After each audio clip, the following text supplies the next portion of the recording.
Beginning in the 1800s, thousands of Native American and Alaska Native children were sent away each year to federal or privately run boarding schools. On top of being separated from their families and culture, the conditions and abuse children experienced at some of these schools created a generation of loss that continues today. We're discussing the legacy of boarding schools and how it forces us to re-examine Alaska Native education today on Talk of Alaska.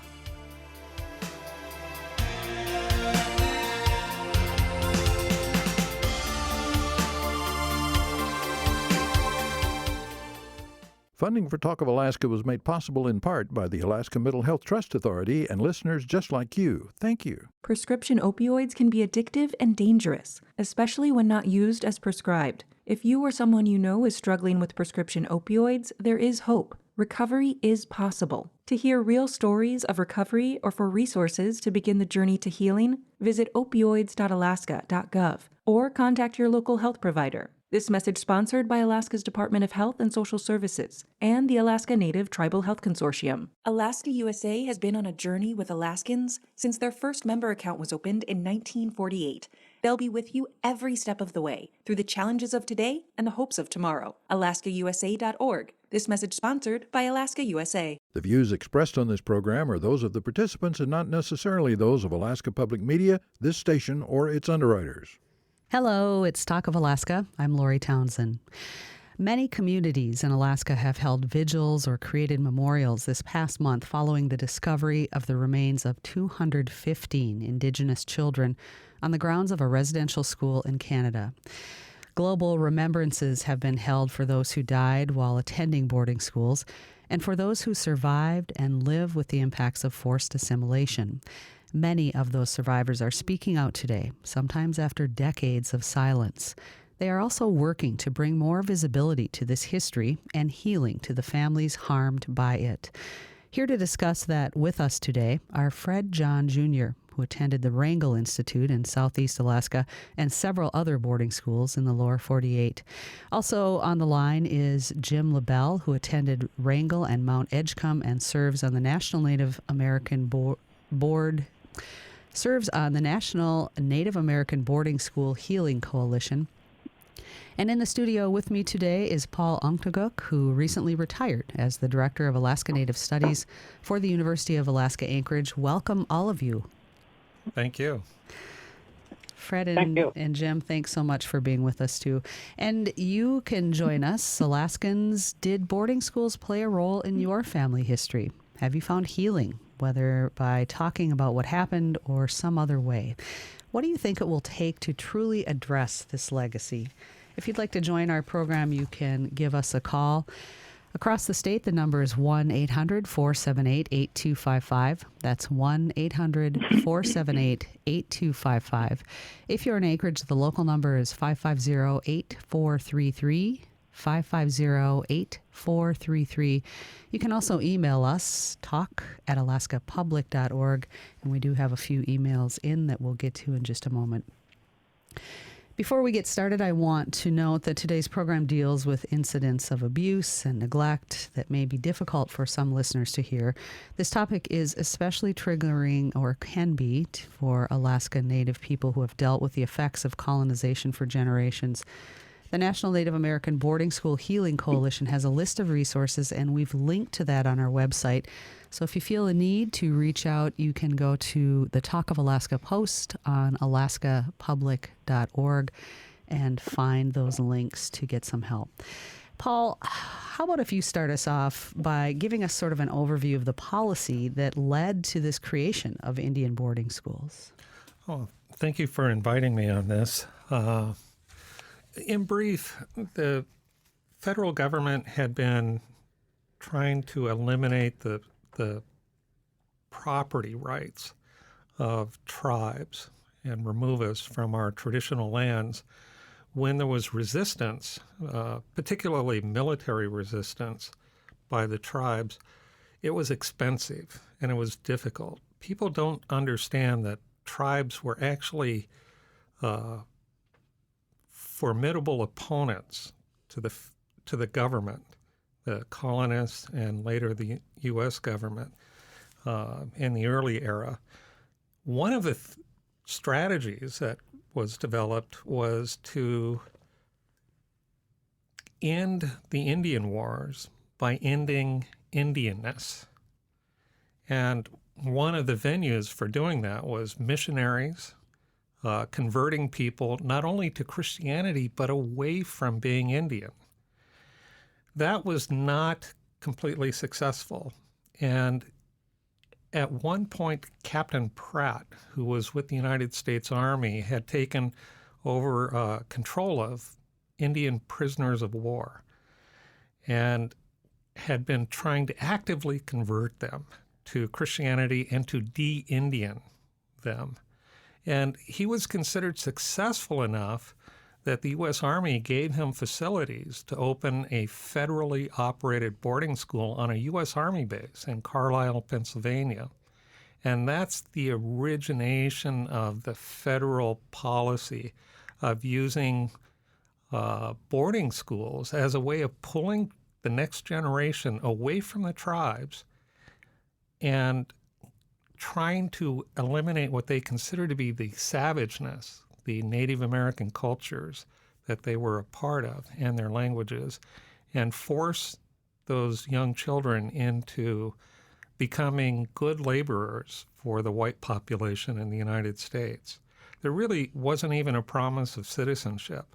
The goal was to develop good laborers for the white population of the U.S. So it was sort of the old idea of divide and conquer, as far as if you are dividing communities and taking the young people out of those communities, it's much harder for them to form coalitions for resistance.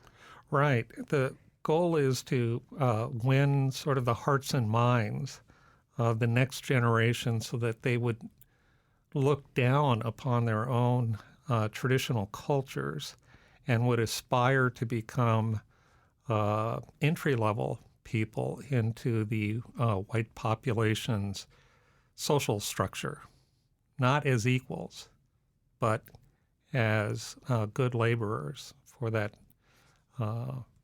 population. And you essentially wipe out the cultures. And that was considered to be much more efficient, less expensive than the Indian Wars that were occurring at the time. Would you say that generally, especially initially, that a lot of those schools with that backdrop, that philosophical backdrop, were they more along the lines of forced labor camps than they were actual schools?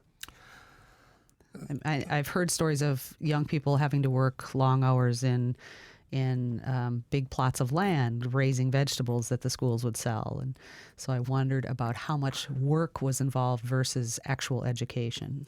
Well, in Captain Pratt's mind and in the mind of the federal government, the stereotype was that Indians were just lazy people, which is impossible to imagine if you really understand what it takes to do a cycle of traditional life. I mean, it's exhausting and it's very demanding. But that wasn't the image. The image was that, you hunt and you pick berries and life is good, sort of this Garden of Eden view.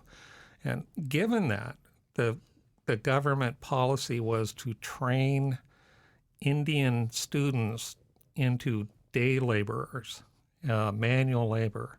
And that was considered to be a part of the civilizing process of Native American children. So that was a part of it. And also it was a way to lower the cost of operating the boarding schools for the federal government, which was always important. In the summertime, the children were typically not allowed to return home. So this is a year-round experience for whatever time they're there. And in the summertime, they were essentially loaned out or sold, leased to members of the white community to serve as laborers, servants, maids, whatever manual labor that was available for them. So there was a very high attrition rate There was a very high number of students who were dying from probably the geographic shift, probably from the population shift. From loneliness? From loneliness, from abuse, from malnutrition. There were just multiple reasons, from accidents, given the kind of labor that they were involved in, which were all pre-OSHA. So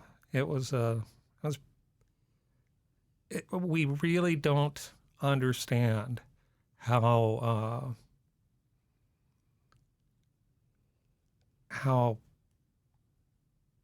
awful it must have been for the families, for the children, and for the tribes to have been subject to this kind of policy by the federal government.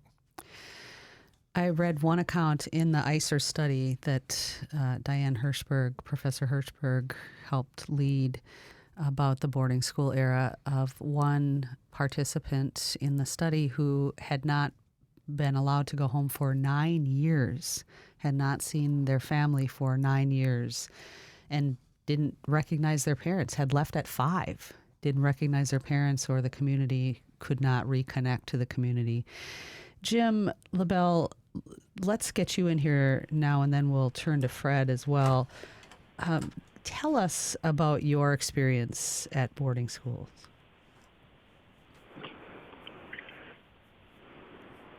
Well, it certainly begins with being taken to the airport, and our mom in Fairbanks left my younger brother and I there at the hands of the BIA officials.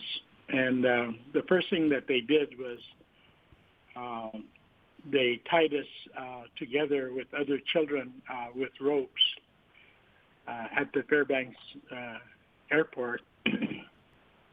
And there was dozens of other children that are already tied there. I remember this so well, even though it happened 67 years ago. I can so recall some of the younger children, as young as 5, were there. I was 8, my brother was 6, and we were thrust into just an alien situation where there was a lot of barking of orders, and we were given name tags, yellow name tags affixed to our clothing that had our names, our destination, flights, that kind of thing. And then it took almost a half a day, sometimes longer, to get to Wrangell. Number of stops. We were met at the town of Wrangell with there was buses there that took us out to about 5 miles outside of the community, where we were separated. Boys and girls were separated, and in the boys' dorm, the first things they had us do was to strip completely naked on this receiving room, concrete floor. A lot of children did not understand the commands, the directions, and oftentimes in frustration, a lot of matrons would run over to these little guys and just kind of rip their clothing off. That was a good hint that the rest of us better get undressed. The first thing we did was line up. We were all told to get in a line as to get our haircuts, and these were done in a way that was kind of like being sheared. If you ever see these videos of sheep being sheared off, well, that's what happened to us little guys. That was toward the end of the line, and I remember as I got closer to that line, the mound of hair was growing around this barber's stand, and of course, again, it just heightened the trauma that children had. as they went through the line, were later led into an open shower stall where we were all forced to bathe. They gave us lye soap and washcloths and that kind of thing. And again, little children who probably never really bathed themselves, they did not understand the commands. They only spoke their language. And again, the frustration level rose with some of these matrons, so that and I still remember in frustration this one matron took a bar of lye soap and he rubbed it against a floor brush and proceeded to vigorously brush this little kid until he bled. And again, that was another signal to the rest of us that we had better clean ourselves in the shower room or get that same fate. Along the line, we were given clothing and government-issued clothing with our numbers on that, on our clothing, on our bedding. It even became part of our mail. Children who had difficult names were often referred to only by their number by many matrons. And I can still remember years later, children, as we were much older, talking about, gee, I thought my name was my number. I had 6 different sets of numbers, so I have them here. It's very, very painful to look at, so I try not to see my numbers. I probably will one day. And then that was the first day, lights out. That evening, children started crying. They were sobbing for their mothers mostly, and it caught on one child to the next, and pretty soon the entire dorm was kind of wailing into the night. I remember waking up. We all had practically swollen eyes were shut. There was no one that came to console us or hold us or tell us everything's going to be okay. And of course, that did not happen at all. And there were some that tried, but I can still remember they themselves ran off in frustration because they couldn't comfort all of us. That's the first day. That was the first day. I can't imagine. It sounds like a prisoner of war concentration camp, not a school. And just the trauma of that first day is profound. And then to have that experience for years on end is difficult to even begin to comprehend. Jim, thank you for sharing that with us. If you're just joining us, this is Talk of Alaska, and today we're talking about the legacy of Native boarding schools. On the line with us are Fred John Jr., who attended the Wrangell Institute, calls himself a Wrangell Institute survivor, and several other boarding schools in the lower 48. Jim LaBelle also attended Wrangell and Mount Edgecombe and serves on the National Native American Boarding School Healing Coalition, and Paul Ungtuguk, who is recently retired as the Director of Alaska Native Studies for the University of Alaska Anchorage. You can join our conversation if you have questions or comments. Statewide, the number is 1-800-478-8255, 1-800-478-8255. In Anchorage, the local number is 550-8433. 550-8433. You can also email talk@alaskapublic.org. And we do have resources on the Talk of Alaska post on our website at alaskapublic.org. If you are feeling distressed about the conversation today, there are resources available there. So please do reach out if you need help in hearing about these experiences. Fred, you're on the line with us from Fairbanks. As Jim relayed in an earlier interview, you also spoke of having your hair shaved off when you first got to school. What are you comfortable discussing about your experience attending the schools that you went to?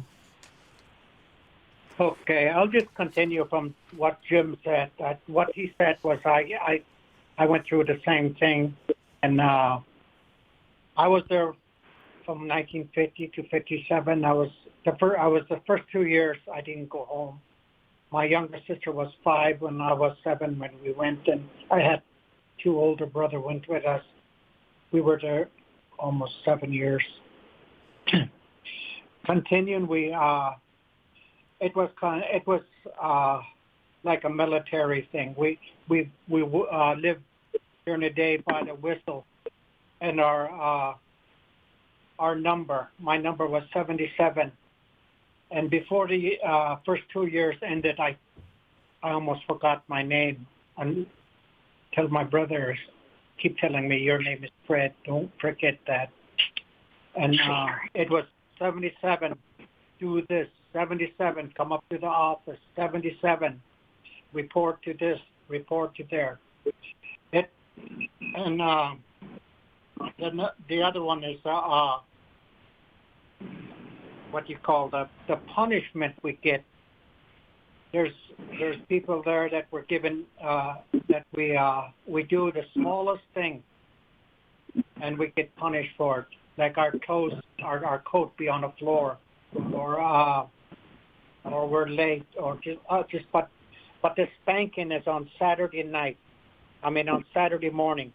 The big kids would line up for spanking, and their pants would be around their knees in the barbershop, and they did, I think 12 swats. I don't know. I don't remember now, but it was lots. The big kids were all, and a lot of them wouldn't cry or wouldn't cry. They make sure they would not cry. But us little one, we get the same amount of spanking, and we had all line up beside them. The big ones would get spanking first, and then that's a little one. But us, we'd be crying before when we get, the big guys get their spanking gun. We watch them. And then when it was our turn, the only good thing about that is the big brothers, the big boys could take our place if they want to, and a lot of them did. It's their second spanking. They take spanking for us too. My brothers would take 2 spanking on Saturdays for me.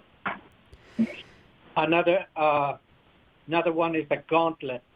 That strip us down if we turn really I don't know what they call really bad, but if we're bad boys, and they have 2 lines up and down beside the bed, and there'd be those guys that tattletale be standing on a bed and watch the whole thing. And the boy, they would strip them down naked and run down through the gauntlet. Boys on both sides would pull their belt out and would hit them with the hard end, the buckle end, as he ran. Sometimes they fall down but cry and everything, and they'd be really beat up by the time they make it to the end. And those boys that we call them the brown nosers would stand up on a bed, and whoever don't hit hard would be stripped down and then run down the gauntlet. And even though I don't want to, even my friends were, Luke Titus was one of them, my friend from Minto. He's a Reverend Luke Titus now. He was one of them that ran down the thing, and I hit him as hard, and he did the same to me. About 60-some years later, we met in Old Minto recovery camp. That's why I could talk about it. We apologized to each other for hitting each other. We didn't have any choice. And he apologized to me first, and then I turned around and apologized to him for that hitting him with a belt. That was a really hard punishment. There was sexual abuse there, spiritual abuse, physical abuse. The physical abuse is just what I'm talking about. And spiritual abuse. In the classroom, I remember they had a big Bible, and this big woman, she'd sit there and read us the Bible in the morning. And we were scared of her. So she'd scream at us and everything and lift that big Bible and pound it on the table and scared the hell out of us, you know. And that was we had to go to different church. We didn't on Sunday. There was there was Catholic, all different kind of denomination, and we kind of enjoyed. I kind of enjoyed the Catholic church then because they took us into town during Christmas time. Fred, thank you for starting it off with that experience. I feel like we need 2 hours to have this discussion, or it needs to be continued for a long time. I want to go to the phones for just a moment, and then we'll get back to the conversation with our guests. Shelley is in Anchorage. Hi, Shelley. Did you have a question? Oh, yeah. While I was listening to Fred, I was thinking, seems like that's the way the white people got rid of their worst people. They let them work at these boarding schools or orphanages, and probably thought good riddance.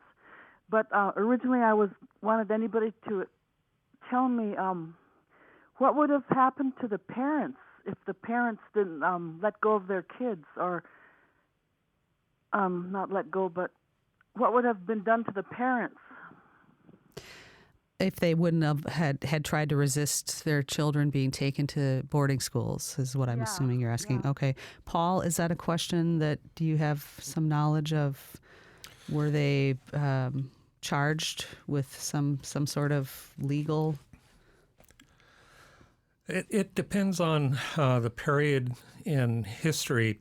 Initially, when the first takings were occurring, which by that I mean the first, say, generation of 20 or years or so, beginning in the post-Civil War, what they would do is they would cut the rations off for the entire tribe that were on the reservations. So they just wouldn't be fed until they gave up the children. And so the family members in the tribe faced the prospect of these children starving to death with them or being taken away. And so that was one of the options that was given. In other cases, they were tied, chained in public, the families that resisted. And those were just two examples. I'd rather not go into all the other ways in which they would coerce the tribes and families into forcibly being allowed to, allowing their children to be taken from them. So they really had no choice. There wasn't any sort of decision making. It was a forced situation. Absolutely. This is an offer that you can't refuse. The federal government, in this capacity, is essentially what we would today call an ongoing criminal organization in their conduct towards the tribes in the forcible taking of tribal members and children. We are going to take a quick break, and when we come back, we'll take more phone calls, more questions about the legacy of Native boarding schools as Talk of Alaska continues statewide. Talk of Alaska is brought to you in part by your local public radio station. Reading colors your world. This summer, help the children in your life develop lifelong habits and a love of reading by signing up for your local library's summer reading program. They'll stay engaged with literacy and learning activities, track their progress all summer long, and can even earn prizes. Visit your local library's website for more information. This message sponsored by the Alaska Library Network.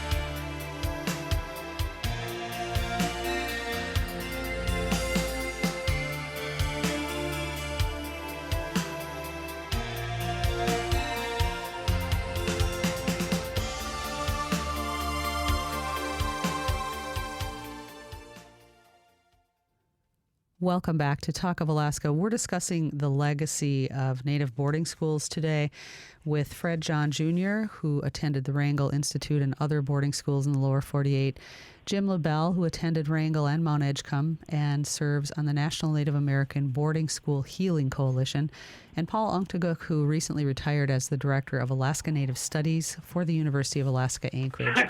Let's go to the phones again, and we are going to hear from Nelson in Anchorage. Hi, Nelson.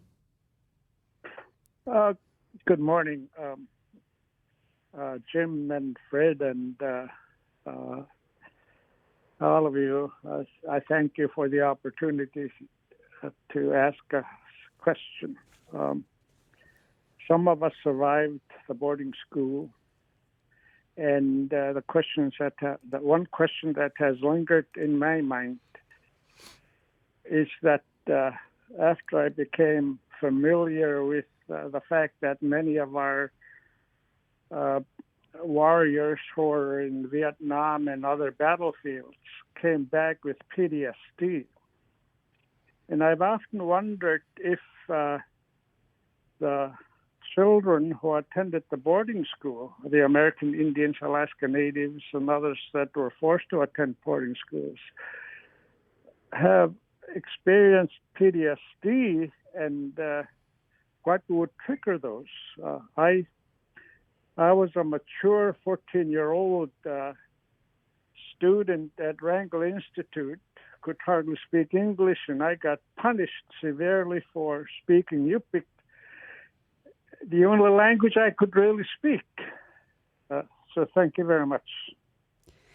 Thank you for the call, Nelson, and for sharing your experience. I know this isn't easy for people to talk about, and the question about PTSD is an interesting one, and one that I've wondered about too. Paul, as we know more about post-traumatic stress disorder and generational trauma, how do you see this manifesting itself in people who are descendants of those who attended boarding schools?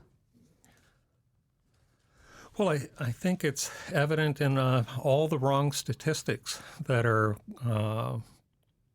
so prevalent in many Alaska Native communities. The simple way to understand it is we could not have been here for thousands of years and for multiple generations without cultures that were effective and that were positive and that were organized and useful as a way to live, and healthy. So when did these unhealthy statistics start to become such a part of our communities? And that would have been with contact, with colonization, and the kind of conduct, the way that we were, as communities and tribes, were taken into sort of the American agenda. And it's not us volunteering and wanting an adventure as immigrants coming to a new land. It's the government landing on us as tribes. And the goal is sort of manifest larceny. It's how do we take native lands in the most effective way? And so all of these traumas are piled on top of each other, and you're not able to even express it or talk about it because it's so painful. And that's certainly the remarkable thing is people like Jim and Fred and Nelson and others who've gone through these experiences that have survived, one, physically, are here with us, and two, that have had enough healing so that they're able to share their experience and help other people to face it and begin to process it in a more positive way. So they really are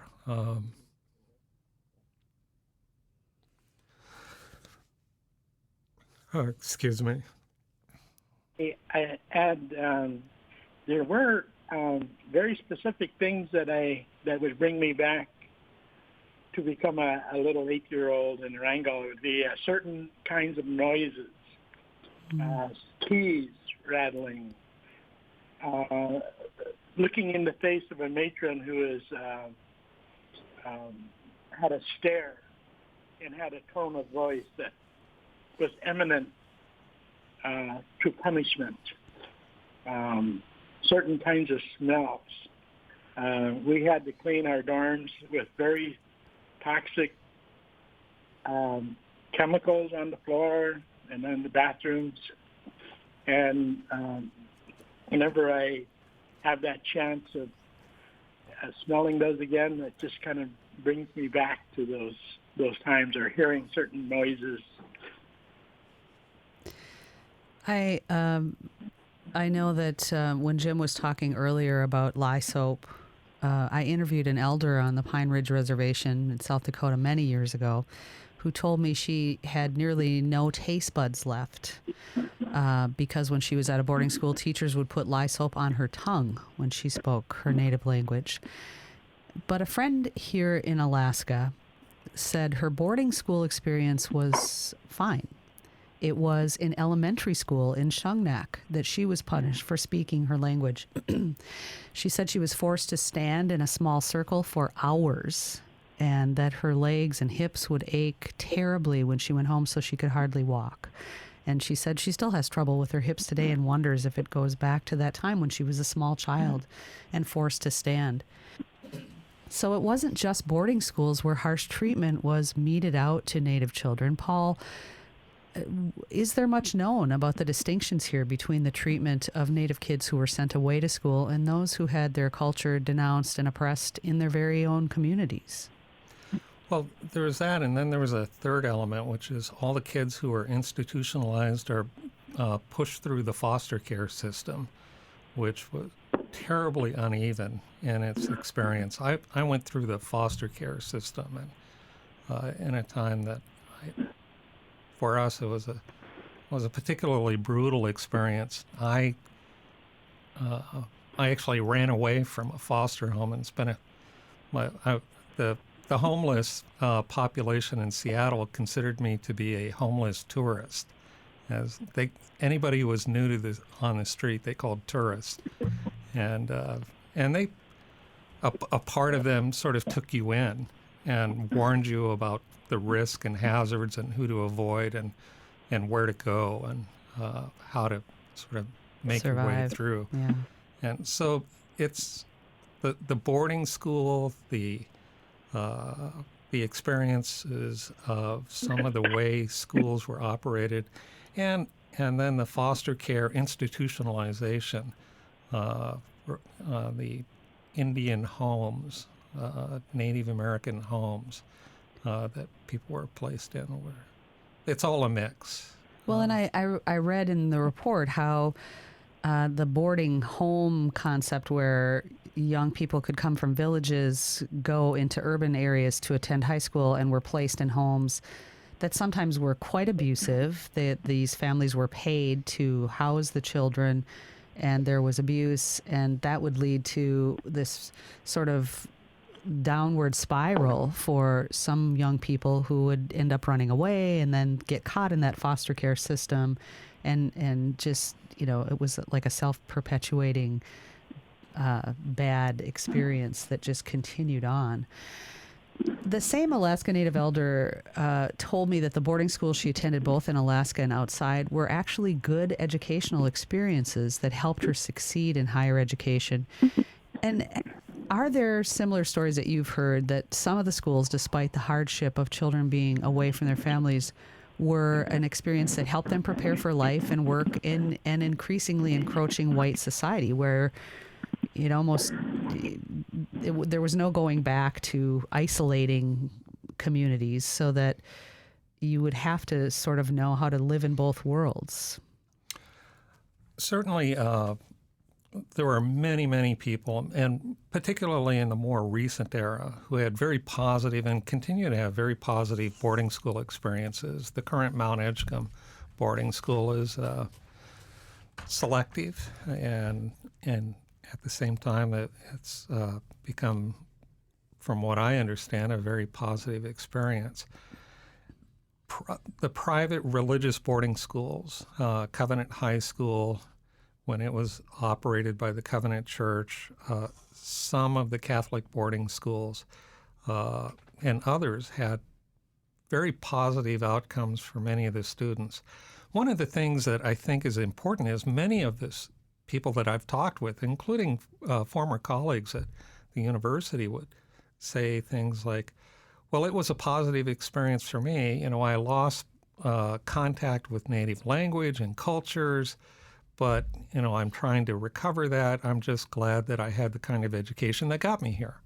And my position on that is, but you were forced to make a false choice, which was preparation to be successful in the broader society at the cost of connecting to family, language, and tribes.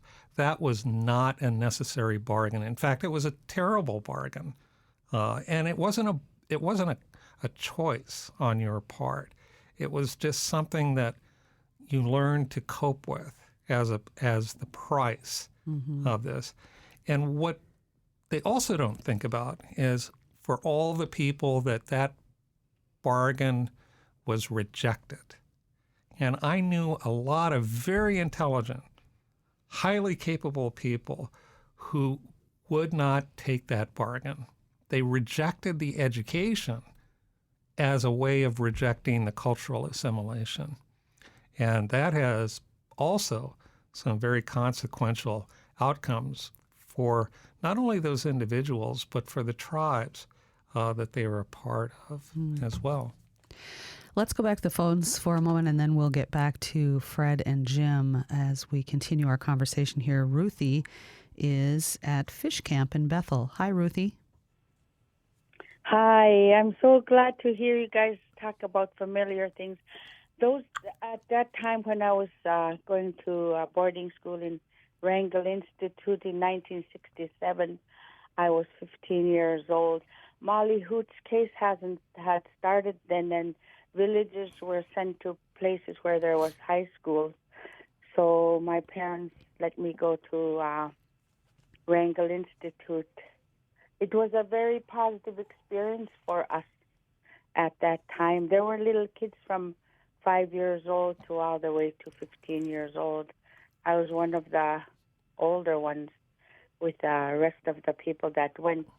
And I heard a lot of languages there, Inupiaq language, Yupik language, Athabascan language.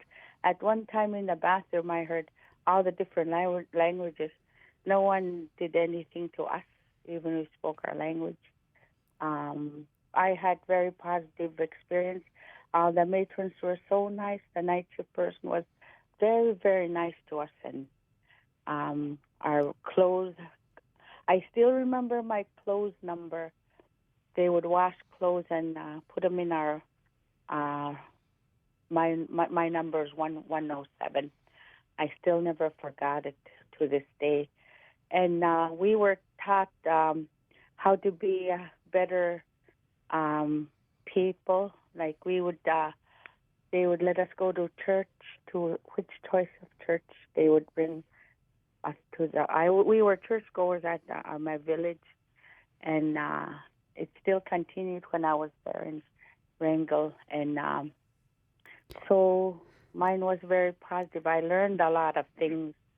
I learned how to be responsible, and that was the first year I had no Christmas with my parents.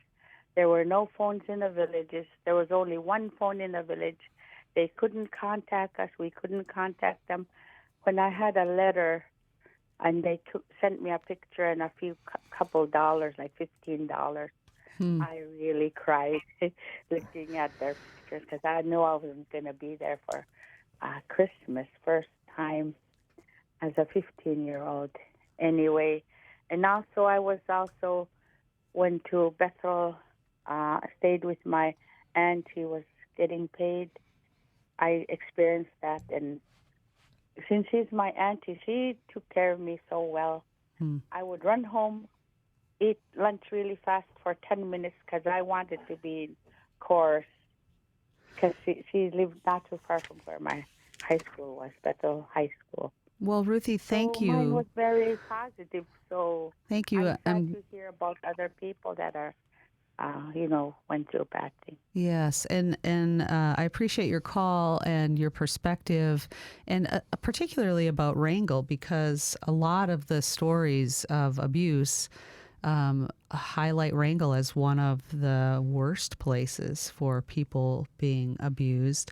I know that both Fred and Jim attended the Wrangell Institute, and we want to get back to them. We do need to take another quick break, and when we come back, we'll continue our conversation on the legacy of Native boarding schools as Talk of Alaska continues statewide. Today's program is underwritten in part by ConocoPhillips, investing in oil exploration and production and working to create economic opportunities for Alaskans. ConocoPhillips, unlocking Alaska's energy resources. Alaska USA has been on a journey with Alaskans since their first member account was opened in 1948. They'll be with you every step of the way through the challenges of today and the hopes of tomorrow. AlaskaUSA.org. This message sponsored by Alaska USA. Welcome back to Talk of Alaska. Jim or Fred, I want to get you back in here. Are you or have you had discussions with your grandchildren, your younger generations about the boarding schools? How do you talk to them about that experience? Jim, you want Let to? me tell. I got four girls and a son, and I didn't really talk to them for years. I never talk about my boarding school experience probably for about 50 years.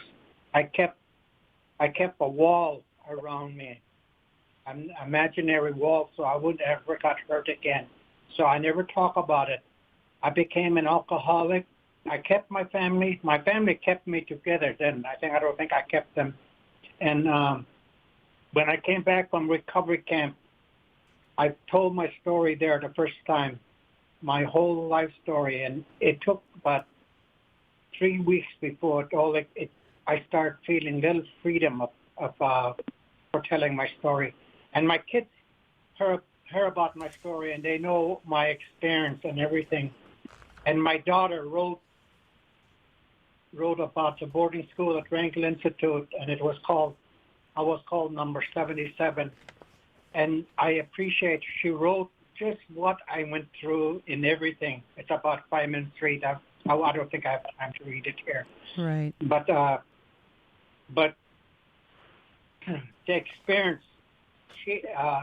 People ask me what you tell your children. I tell them, forgive us for not learning how to make sled.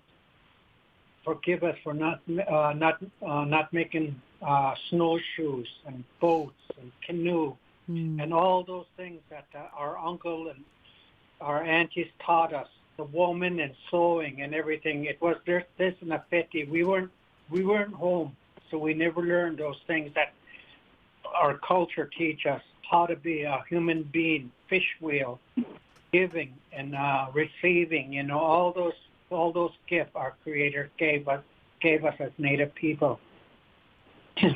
And I had to relearn. That. I live the Native way now, and I'm free. And I talk. I've been talking about boarding school. You can cut me off anytime because I talk too much. But I wrote everything I know. I remembered about boarding school. It all came back to me as I read it. The good, the bad, and the ugly. And I wrote it, and I put it out on Facebook for everybody to read, everybody to get a hold of it and understand what happened in my generation, our generation that were back in the 50s and the 40s. Because we went through them years with, it was those terrible years that I don't think the student in Wrangell went through the 60s and the 70s. I had others that followed us in the 60s and 70s, and they never, they haven't been hurt like we were, and then abused and go into our own self-made prison. I'm glad that you've been able to heal yourself and reconnect to the strength of your culture. That's so important. And I wanted to get to an email question. We only have a few minutes left, and I think that we're going to need to put another program together and revisit this issue and look forward at what education should look like in the future. And so we'll work on putting that together. But a question from Diane by email today asks, has the federal government ever issued an apology? Have any survivors ever sued for reparations? Or are there any groups working on mounting pressure for reparations? Do any of you have any insight into whether or not the federal government has addressed this whatsoever? Paul, the short answer is no, nothing that I'm aware of. There have been individual communities that have apologized for their roles. Some of the churches have apologized for the role that their boarding schools have played in this, but it's been very uneven, and there's certainly nothing on the federal or state level that represents a formal apology or compensation. Let's go back to the phones quickly. Hannah is in Sitka. Hi, Hannah. Hi. Thank you so much for this. This is so important as an ally and non-native. The idea that storytelling can really heal is important. As a community member in Sitka, we still have the Sheldon Jackson campus, which has been amazingly converted to an arts campus, which is an opportunity for real healing. However, there's a large group of people that can't still go on campus because they feel like their stories haven't been acknowledged or there's too much pain. My biggest question, and what I'd love to get advice on, is how do you, in a place like Sitka, create space for healing? How do you make safe space for people to tell their stories? I'd love to get some advice about that. Well, that's a big question, and we are running low on time. I think that it just takes people being in conversation and coming together and being clear in their intention of wanting to support and hear without judgment and allow that space for people to talk openly. In our last couple of minutes here, Paul, we know of the Molly Hooch decision in the 70s that said the state had to provide high schools in Native villages so that young people could stay in their communities. At first it was 8 students, then it went to 10. You're critical of state management of rural schools. Do you think it would be better to have federal oversight? Well, quickly, the short version is that I think the Molly Hooch case for the small village high schools so that Native kids could have the same experience, Alaska Native kids could have the same experience as white Alaskan kids, which is to have a locally available high school education. That was only fair to try to do that. How well it was implemented is always a huge issue.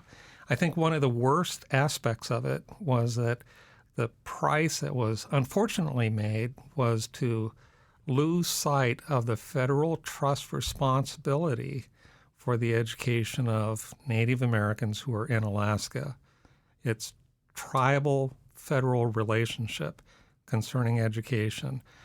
And that's an enormous topic to consider going forward because it has huge implications. Mm-hmm. And a question out to Jim and Fred just in our last couple of minutes here. There is a question by Jim's daughter that she wrote in and asked, first thanking all of you for being brave and discussing such a painful topic. But she says her question is, how do we make this history lesson more accessible to a wider audience? So what ideas do you have for how we can make sure that these lessons are understood so that they aren't repeated in the future, which we know is so important for so many things that we have a historical context on. Fred, would you like to address that? I really don't know. I don't think I would know, but for myself, what I've been doing, and while I'm alive and everything, grade school, hear about the stories I write and everything, and they invite me. There's about 5 little grade schools in Fairbanks that invited me. Sometimes they took me for 5 hours straight, and I tell them about boarding school. And the kids, they never heard about it before. And of course, they won't cry or anything, but you should hear some of the parents that were there, and the staff and the workers and the principal. Sometimes they broke down, and they never heard stories like that. And I tell it in a good way where I don't try to, attack anybody or anything, but I tell what happened, the truth, and what really happened there, without attacking, and telling them that nobody really know what happened behind closed door, closed Right. BIA door. Yes. So that's how I do it. I'm glad that you're doing that, taking that message into schools to help educate. Jim, are there efforts that you're undertaking along those same lines? Well, I'd like to We've got about say that 30 what seconds Fred or so. What Fred is doing is just wonderful, but I'd take it up a notch and make the history of Alaska Native people a part of all of the curriculum in Alaska, beginning in grade school and high school. That's where I would start. Yeah, the full history needs to be told. And Paul, in a couple of just about 30 seconds, what are your thoughts? Again, I just can't say how much I appreciate Jim and Fred for what they've done. It's an enormous contribution to our communities and tribes and the state of Alaska. It absolutely is, and thank you for that, because it's true that it's a difficult thing to discuss painful events from your past, and sharing those difficult experiences is important. So thank you, Fred John Jr., Jim LaBelle, and Paul Unctaguk for being on with me today. Thanks to Adeline Baxter, our producer, and Tobin Shelby, our engineer. We'll be back next week. Thanks so much for listening today. And remember that there's resources on our website if you're feeling stressed or having anxiety over today's discussion. Go to alaskapublic.org, and the Talk of Alaska Post has some resources available there. Thanks for listening today.